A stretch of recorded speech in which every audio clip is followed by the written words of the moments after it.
Okay, in this first problem that's on your worksheet, how many atoms are in 6.2 moles of aluminum? Okay, so we have 6.2 moles of aluminum are given, so I wrote it right there.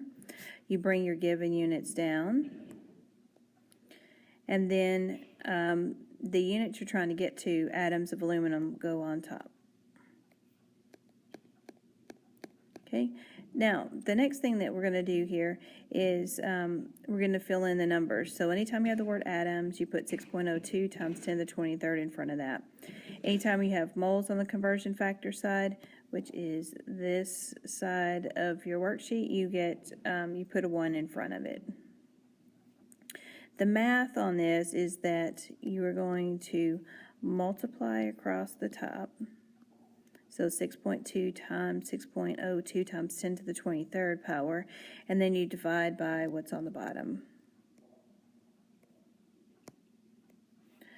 All right, so when you do that, you get 6.2 moles times 6.02 exponent button 23 equals, and then divide that by 1. And your final answer becomes 3.73 times 10 to the 24th atoms of aluminum.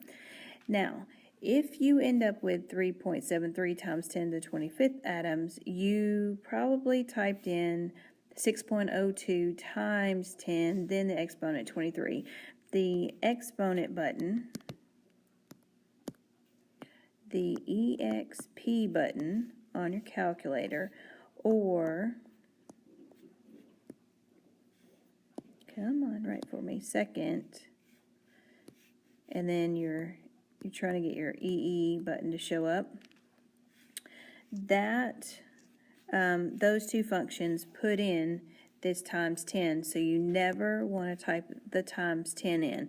You're hitting either this exponent or you're hitting second, and then above one of your functions on your calculator, there's two blue EEs, and you're going to click on those.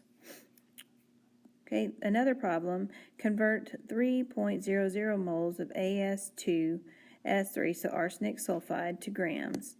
So again, you were given a number with units.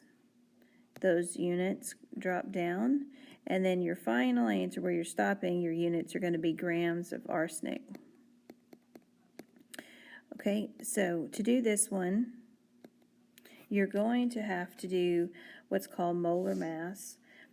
On the conversion factor, you've got a mole, so you put in a 1, and you have to calculate the mass of the arsenic sulfide, which ends up being 246.05. I've worked it out down here in case you need to see that. We're going to multiply across the top and then divide by what's on the bottom, and you end up with a final answer of 738.15 grams of arsenic sulfide. Okay, so that's a quick little video lesson on those two problems.